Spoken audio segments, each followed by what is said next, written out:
ঋষভ প্ৰভুৱে 100টা ল'ৰা জন্ম দিছিল। তাৰে আটাইতকৈ ডাঙৰজনৰ নাম ভৰত। ভৰতৰ নাম অনুসৰি আমাৰ দেশখনৰ নাম ভাৰতবৰ্ষ হৈছে।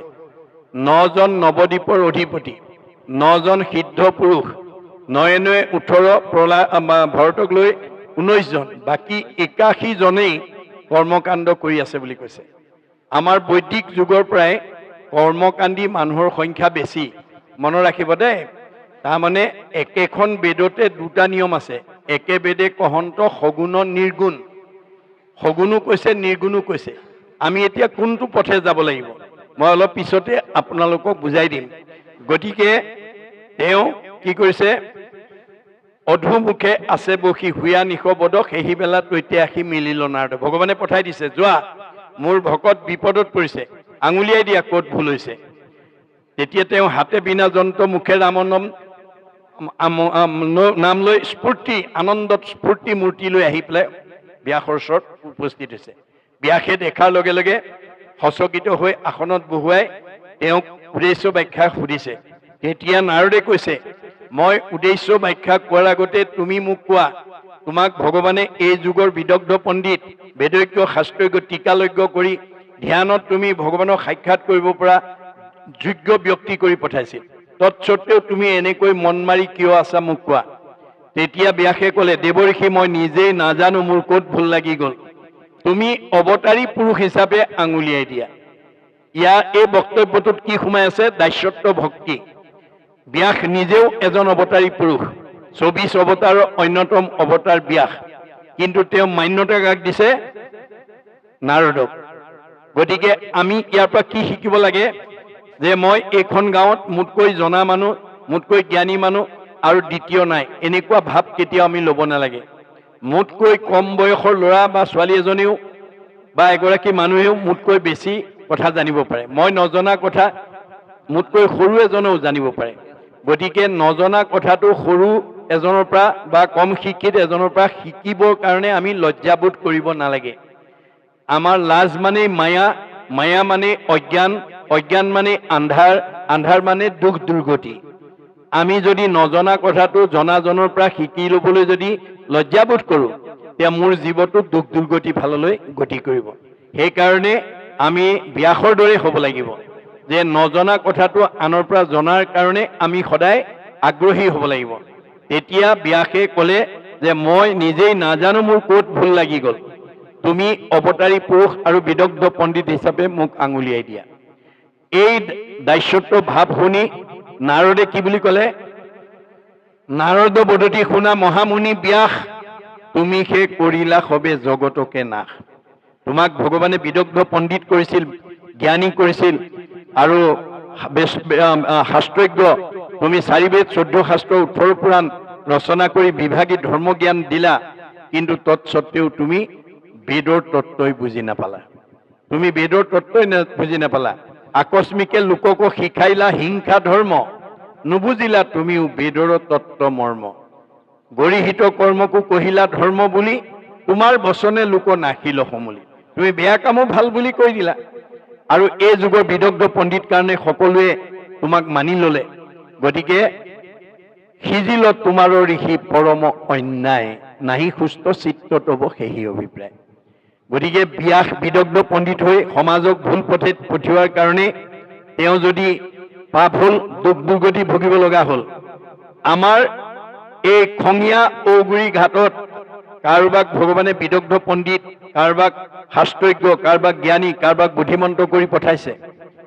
কি কাৰণে, যে তোমাক মই ঔগুৰি খঙীয়া গাঁৱৰ ভিতৰত বেছি ধনী, বেছি সম্পদশালী, বেছি জ্ঞানী, বেছি শিক্ষিত কৰি পঠিয়াইছো, যাতে গাঁওখন সমাজখন উঠি অহা প্ৰজন্মক তুমি ভাল পথে লৈ যোৱা। যদি আপুনি যদি আনতকৈ বেছি জ্ঞানী বুদ্ধিমন্ত হৈ যদি আনক ভুল পথে পৰিচালিত কৰে, তেতিয়া আপোনাৰ মোৰো অৱস্থা ব্যাসৰ দৰে হ'ব, আমি বাচি যাব নোৱাৰিম। তেতিয়া ব্যাসে ক'লে উপায়, উপায় এটা আছে। মোৰ উপদেশে কৰা ভাগৱত শাস্ত্ৰ, প্ৰচাৰোক গোবিন্দৰ গুণ নাম মাত্ৰ। তুমি 17খন পুৰাণত যি ভুল পথ দিলা, গতিকে 18 নম্বৰ সূৰ্য পুৰাণ ভাগৱত ৰচনা কৰি ভাগৱতৰ দ্বাৰা সেই 17খন পুৰাণৰ ভুল পথবিলাক তুমি নৎসাত কৰি দিয়া। তোমাৰ হাতেৰে ৰোৱা পুলি তোমাৰ হাতেৰে উভালি দিয়া। তোমাৰ হাতেৰে ৰোৱা পুলি আনে উভালিবলৈ গ'লে যদি জ্ঞানী গণে তাকো কৰে নিবাৰণ, আউৰ তাৰ বচন নমানে একোজন। বোলে উপালম্ব কৰি বচন খণ্ডিত, ব্যাসতো অধিক ভৰিলে এহেন্তে পণ্ডিত। ব্যাসৰ কথা বিৰোধ কৰিবলৈ গ'লে মানুহে হাঁহিব, এওঁ আকৌ ব্যাসতকৈ পণ্ডিত আহিল বুলি ক'ব।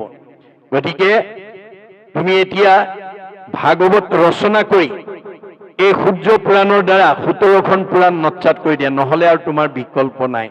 হেন শুনি ব্যাসে কৰিলন্ত ধ্যান, হৃদয়তে কৃষ্ণক দেখিলা বিদ্যমান। লগে লগে ধ্যানত বহিলে আৰু হৃদয়ত দেখা পালে। কেনেকৈ? বাম পাশে মায়া দক্ষিণত ভক্তি মাও, দেখি ব্যাস ঋষিৰ ৰোমাঞ্চ ভৈল গাও। মায়ে বান্ধন্ত ভক্তি মাও মেলাবন্ত, দুহান্ত মধ্যত আছা ভগৱন্ত। আমাৰ প্ৰত্যেকৰে হৃদয়তে ভগৱন্ত আছে। পদ দুটা দিছে, এটা বাওঁ এটা সোঁ, এটা আগম এটা নিগম, এটা প্ৰবৃত্তি এটা নিৰ্বৃত্তি, এটা সকাম এটা নিষ্কাম, এটা সগুণ এটা নিৰ্গুণ। আমি কোন পথে যাব লাগিব? গতিকে ব্যাসে সেই পথটো চিনি নোপোৱাৰ কাৰণে ব্যাসৰ দৰে বিদগ্ধ পণ্ডিতৰ সেই অৱস্থা হৈছে। আমি জানো বাচি যাব পাৰিম? নোৱাৰো। সেইকাৰণে ভাগৱতে আমাৰ নিয়মবিলাক কৈ আছে। গতিকে ভাগৱত ৰচনা কৰাৰ লগে লগে গতিকে এই ভাগৱতৰ দ্বাৰা আমাৰ এই 17খন পুৰাণৰ যি ভুল পথ, আজি আমাৰ এই কথাটো ভাগৱত নপঢ়াৰ কাৰণে, ভাগৱতৰ কথা নজনাৰ কাৰণে আমাৰ সমাজত 17খন পুৰাণৰ মতে চলি থকা মানুহৰ সংখ্যা বেছি। এতিয়া 17খন পুৰাণৰ মতটো কি? হে জীৱশ্ৰেষ্ঠ মানুহ, তোমালোকে পৃথিৱীলৈ মানুহ নামৰ উপাধি লৈ অহাৰ লগে লগে তোমাৰ ভগৱানৰ ওচৰত 5টা ধাৰ লাগি আহিছে। এই 5টা ধাৰ পৰিশোধ কৰিবৰ কাৰণে তোমালোকে প্ৰত্যেক দিনে 5টা যজ্ঞ কৰিব লাগিব। তেতিয়াহে তোমালোকে এই 5টা ধাৰৰ পৰা মুক্ত হ'ব পাৰিবা। এতিয়া আগম বেদৰ মতে 17খন পুৰাণৰ মতে আমাৰ কি কি ধাৰ খুজিব লাগিব? ঋষি যজ্ঞং, দেৱ যজ্ঞং, ভূত যজ্ঞং, সৰ্বদা নিহ যজ্ঞ, পিতৃযজ্ঞস্য যথা শক্তি ন হাপৰিত। এই 5টা যজ্ঞ, ঋষি যজ্ঞ বেদাদি পাঠ কৰিব লাগিব, দেৱ যজ্ঞ হোম দিব লাগিব, ভূত যজ্ঞ বলি দিব লাগিব, নিজ যজ্ঞ অতিথি সেৱা কৰিব লাগিব, পিতৃযজ্ঞ শ্ৰাদ্ধ দিব লাগিব। তেতিয়া আমাৰ 5টা ধাৰৰ পৰা আমি মুক্ত হ'ব পাৰিম। কিন্তু গুৰুজনাৰ প্ৰপন্ন শিষ্য মাধৱদেৱ আৱিৰ্ভাৱ হৈ জগতবাসীক ক'লে, হে জীৱশ্ৰেষ্ঠ মানুহ, আমাৰ 17খন পুৰাণৰ বা বেদৰ আগম মতে কোৱাটো 5টা ধাৰ সঁচা, কিন্তু 5টা ধাৰ পৰিশোধ কৰিবৰ কাৰণে যুগ পৰিপন্থী যজ্ঞৰ আমাৰ প্ৰয়োজন নাই। কাৰণ কলি যুগত যজ্ঞ কৰিলে কোনেও উদ্ধাৰ হ'ব নোৱাৰে। 28,000 ঋষিয়ে যজ্ঞ কৰি বিফল হৈ গৈছে। আমি জানো সফল হ'ম? এই কথা আমি উপলব্ধি কৰিব লাগিব। গতিকে তেওঁ ক'লে যে 5টা ধাৰৰ কথা তেওঁ স্বীকাৰ কৰিছে। পিতৃভূত পতি দেৱ ঋষি কুৰ্হিদৰ, উপজিলে তা সম্ভাৰ ঋণী হুৱে নৰ। হুমে দেৱ ঋণ খোজে তৰ্পণে ঋষি, বলিদানে ভূত শ্ৰাদ্ধ আদিয়ে পিতৃ। সমভাৱে কুৰ্হিদ খবৰ খোজে ঋণ, এহিমতে ঋণী সদা ভূপতি বিহীন। আজিৰ দৰে যি ভাগৱত নুশুনে, শাস্ত্ৰ নপঢ়ে, ঈশ্বৰৰ নাম নলয়, তেওঁলোকে 5টা যজ্ঞ কৰিব লাগিব। যদি আমি ভাগৱত পঢ়িছো, দশম কীৰ্তন, ঘোষা ৰত্নাৱলী, গীতা পঢ়িছো, ঈশ্বৰৰ নাম লৈছো, তেতিয়াহ'লে এই 5টা যজ্ঞৰ আমাৰ প্ৰয়োজন নহয়। কায় বাক্য মন কৰি নিশ্চয় যিজন, মুকুন্দৰ চৰণত পখিল শৰণ। তাৰ খবৰ ঋণ খোজা গৈলন সমস্তৰে, নকৰিও ঋণী আৰু নুহিকিতো নৰে। আমি যদি মুক্তিদাতা ভগৱন্তৰ চৰণত আশ্ৰয় ল'ব পাৰোঁ, শৰণ ল'ব পাৰোঁ, তেতিয়াহ'লে এই 5টা ধাৰৰ পৰা আমি মুক্ত হৈ যাব পাৰিম। সহজ উপায় দিছে দেই, সাৰ্বজনীন সনাতন। শংকৰদেৱৰ ধৰ্মটো হৈছে সাৰ্বজনীন সনাতন, সকলোৱে পালন কৰিব পাৰে।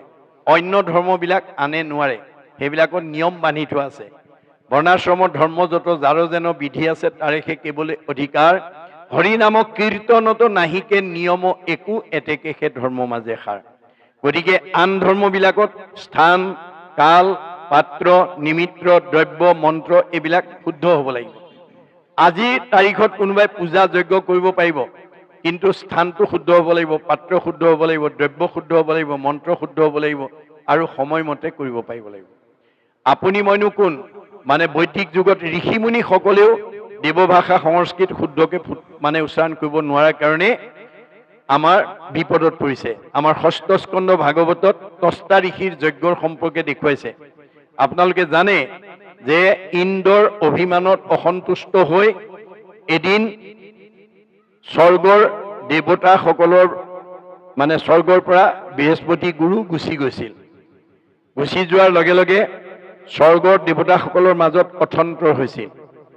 ইন্দ্ৰই গৈ নাৰদৰ ব্ৰহ্মাৰ ওচৰত গৈ উপায় বিচাৰিলে যে গুৰু বৃহস্পতি গুৰু গুচি গৈছে অসন্তুষ্ট হৈ, আৰু এতিয়া স্বৰ্গত অথন্তৰ হৈছে, তুমি কৃপা কৰি মোক উপায় এটা দিয়া।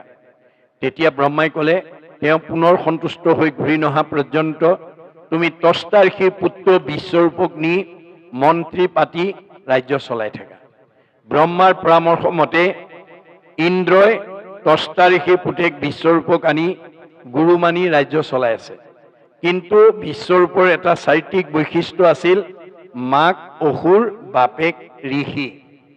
গতিকে তেওঁ সুবিধা পালে যজ্ঞৰ দ্ৰব্য অসুৰকো দিয়ে, দেৱতাকো দিয়ে। এদিন ইন্দ্ৰৰ চকুত ধৰা পৰাৰ লগে লগে ইন্দ্ৰই ক্ষোভিত হৈ ব্ৰজ মাৰি বিশ্বৰূপক শিৰচ্ছেদ কৰি দিলে। পুত্ৰ বধ কৰাৰ লগে লগে বাপেকে পুত্ৰবধি প্ৰতিশোধ ইন্দ্ৰৰ ওপৰত ল'বৰ কাৰণে যজ্ঞ আৰম্ভ কৰিলে আৰু ঘৃত আহুতি দি মন্ত্ৰ উচ্চাৰণ কৰি আছে। কি বুলি? ইন্দ্ৰ শত্ৰু নিধন হওক, ইন্দ্ৰ শত্ৰু নিধন হওক, ঘৃতাহুতি কৰি আছে। পূৰ্ণাহুতি দিবৰ সময়ত খৰ মন্ত্ৰ উদাত্ত কণ্ঠৰে মানে পূৰ্ণাহুতি দিওঁতে মন্ত্ৰ ভুল হৈ গ'ল। কি বুলি ক'লে? ইন্দ্ৰৰ শত্ৰু নিধন হওক। ষষ্ঠী বিভক্তি ৰ আখৰ এটা বাঢ়ি গ'ল। ৰ আখৰ এটা বাঢ়ি যোৱাৰ লগে লগে মন্ত্ৰ ভুল হৈ গ'ল। ইন্দ্ৰৰ শত্ৰু তেওঁ নিজেই। তেওঁৰ যজ্ঞস্থলীৰ পৰা উৎপত্তি হোৱা বিদ্যাসুৰে ইন্দ্ৰক মৰাৰ বিপৰীতে ইন্দ্ৰৰ হাতত মৃত্যু হ'ব লগা হ'ল। গতিকে গুৰুজনে কৈছে, ঋষি সমস্তইও মন্ত্ৰ শুদ্ধ কৰিব পৰা নাই। আমাৰ কলি যুগৰ মানুহে কেতিয়াও নোৱাৰে। কলিৰ লোকৰ মতি মলিন অপাৰ, আন একো ধৰ্মতো নাহিকে অধিকাৰ। সেইকাৰণে আন ধৰ্ম আচৰণ কৰা আমাৰ অধিকাৰ নাই, কাৰণ আমাৰ অল্পমতি, আমাৰ মলমতি। গতিকে কলিৰ লোকৰ মলিন অপাৰ, আন একো ধৰ্মতো নাহিকে অধিকাৰ। গতিকে আগৰ যুগত ধ্যানে যজ্ঞে পূজাৰে কহিছে যেন ফল, হৰিৰ কীৰ্তনে তাকো সাধয়সকল। কলি যুগৰ মানুহে ভগৱানৰ নাম ল'লে সমস্ত পুণ্য সাধন হয়। যত ফলং সৰ্বতীৰ্থেষু সৰ্বযজ্ঞেষু কীৰ্তিতম তৎ ফলম কৌটি গুণম পুণ্যম ৰাম নাম এব লভ্যতে। আগৰ যুগত তপ জপ যজ্ঞ কৰি যিটো ফল পাইছিলে, কলি যুগৰ মানুহে নাম ল'লে সমফলৰ অধিকাৰী হয়, সহজ উপায় দিলে। গতিকে আমি এই আদৰ্শৰে আমি যাতে সমাজখন, আমাৰ পৰিৱেশটো, আমাৰ উঠি অহা প্ৰজন্মক আমি যাতে আগুৱাই নিব পাৰোঁ। গতিকে আমি শাস্ত্ৰ অধ্যয়ন নকৰাৰ কাৰণে আজি আমাৰ সমাজত বহুত মানুহে পূৰ্ব পৰম্পৰাকে ধৰ্ম বুলি আচৰণ কৰি আছে। যাৰ কাৰণে শাস্ত্ৰত গুৰুজনাই কৈছে, কতো মন্দ মতি শাস্ত্ৰ নকৰে বিচাৰ, কৰৈ কৰ্ম ধৰ্ম পূৰ্বপুৰুষ আচাৰ। যে আমাৰ সমাজত বহুত মানুহে এই পূৰ্বপুৰুষৰ পৰা আমি এনেকৈ চলি আছো আৰু আমি এইটো এৰিব নোৱাৰো বুলি তাকে ধৰ্ম বুলি আচৰণ কৰিছে। শংকৰদেৱে কৈছে, পৰম্পৰা ধৰ্ম নহয়, পৰম্পৰাটো হৈছে এটা এটা সময়ত মানি চলা নিয়ম। ই গতিশীল। আমাৰ ইতিহাসে কৈছে যে আমাৰ উপৰি পুৰুষসকল যেতিয়া সভ্যতাৰ বিকাশ হোৱা নাছিল, যেতিয়া মানুহে ঘৰ বনাব নাজানিছিল, তেতিয়া আমাৰ উপৰি পুৰুষসকল পৰ্বতৰ গুহাত বাস কৰিছিল। যেতিয়া কাপোৰ বব নাজানিছিল, তেতিয়া গছৰ বাকলি পিন্ধিছিল। যেতিয়া জুইৰ ব্যৱহাৰ নাজানিছিল, তেতিয়া মানুহে কেঁচা মঙহ খাইছিল। যেতিয়া পানী ফিল্টাৰ নাছিল, তেতিয়া পুখুৰী নদীৰ পানী খাইছিল। আজিকালি খাব জানো? নাখায়। কিয়নো সভ্যতা বিকাশশীল, জগত গতিশীল, সময় গতিশীল, যুগ গতিশীল, জীৱন গতিশীল, সুখ দুখ গতিশীল, আৰু ধৰ্ম গতিশীল, পৰম্পৰাও গতিশীল। গতিকে এতিয়া আমি যোগ ধৰ্ম যেতিয়ালৈকে আচৰণ নকৰিম তেতিয়ালৈকে আমি গতি পাব নোৱাৰোঁ। এইকাৰণে মাধৱদেৱে জগতবাসীক মিনতিৰে কৈছে, শংকৰদেৱে ভাগৱতৰ মাজেদি জগতক আহ্বান জনাইছে। তেওঁ অসমত জন্মগ্ৰহণ হ'ল যদিও তেওঁ অসমবাসী বা কোনো জাতি জনগোষ্ঠীক উদ্দেশ্যি ভাগৱত ৰচনা কৰা নাই। ভাগৱতৰ যোগেদি তেওঁ বিশ্ববাসীক আহ্বান জনাইছে। কি বুলি? উবা নৰলোক হৰি ভজি উক, ধৰা ইটো উপদেশ, এৰা আলজাল জীৱা কটকাল, জৰা ভৈল পৰবেশ। যে উবা অসমৰ মানুহ, উবা ভাৰতৰ মানুহ, উবা সংঘ অনাসংঘ বামুণীয়া কীৰ্তনীয়া সত্ৰ সমাজৰ মানুহ বুলি আহ্বান জনোৱা নাই। শংকৰদেৱৰ আহ্বানৰ প্ৰতি সঁহাৰি জনাই মহামানৱ মহাত্মা গান্ধীয়ে এটা মন্তব্য কৰি থৈ গৈছে। কি বুলি? What Shankardev was alone able to do, nowadays the whole army of the English knowing people cannot do. বিশ্বত এতিয়ালৈকে যিমানবিলাক গুৰু আবিৰ্ভাৱ হ'ল, শংকৰদেৱে বিশ্ব মানৱৰ কাৰণে যিমান অমূল্য অৱদান দি থৈ গৈছে, পৃথিৱীত আৰু কোনো গুৰুৱে সিমান অৱদান দিব পৰা নাই। আৰু সেইজন গুৰু অসম মাতৃৰ বুকুত আবিৰ্ভাৱ হোৱাৰ কাৰণে অসমবাসীক তেওঁ ভূয়সী প্ৰশংসা কৰি থৈ গৈছে। কি বুলি? Assamese indeed fortunate, for Sankardev has 5 centuries back given to Assamese people an ideal which is also my ideal of Ram Rajya. মই যিখন ৰাম ৰাজ্য অসমত প্ৰতিষ্ঠা কৰাৰ মানসেৰে আহিছিলোঁ, শংকৰদেৱে 500 বছৰ পূৰ্বতে সেই ৰাম ৰাজ্য অসমত প্ৰতিষ্ঠা কৰি থৈ গৈছে। অসমবাসী সঁচাকৈয়ে ভাগ্যৱান। কিন্তু আজি আমি অসমৰ মানুহে গুৰুজনাৰ এই আদৰ্শবিলাক শৃংখলাবদ্ধভাৱে সঠিকভাৱে আলোচনা নকৰাৰ কাৰণে আমাৰ একেখন গাঁৱতে 2-3টা নামঘৰ বা দুখন 3খন খেল হৈ আমি বসবাস কৰিব লগা হৈছোঁ। কিন্তু শংকৰদেৱে আমাৰ জাতি বৰ্ণ নিৰ্বিশেষে এখন সমাজ, এটা জাতি প্ৰতিষ্ঠা কৰি থৈ গৈছিল। আপোনালোকে জানে প্ৰাক শংকৰী যুগত অৰ্থাৎ শংকৰদেৱ আবিৰ্ভাৱৰ আগত আমাৰ অসমক অন্ধকাৰ যুগ বুলি কোৱা হৈছিল। আৰু অসমৰ মানুহে ধৰ্মৰ নামত অন্যান্য প্ৰাণী বলি দিয়াৰ উপৰি মানুহ বলি দিবলৈ কুণ্ঠাবোধ কৰা নাছিল।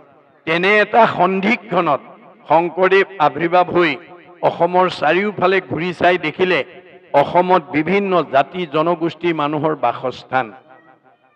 এই সকলোবিলাক অমৃতৰ সন্তান। এই আধ্যাত্মিক জ্ঞানটো মই যদি অসমবাসীক দি থৈ যাব নোৱাৰোঁ, অনাগত দিনত এওঁলোক কেতিয়াও একতাৰ দোলেৰে বান্ধ খাব নোৱাৰিব, সমন্বয়ৰ সেতু বান্ধিব নোৱাৰিব। সেইকাৰণে তেওঁ অন্ধকাৰ অসমক পোহৰলৈ আনিবৰ কাৰণে প্ৰথমতে তেওঁ সমাজ সংস্কাৰ পথটোকে হাতত তুলি লৈছিল।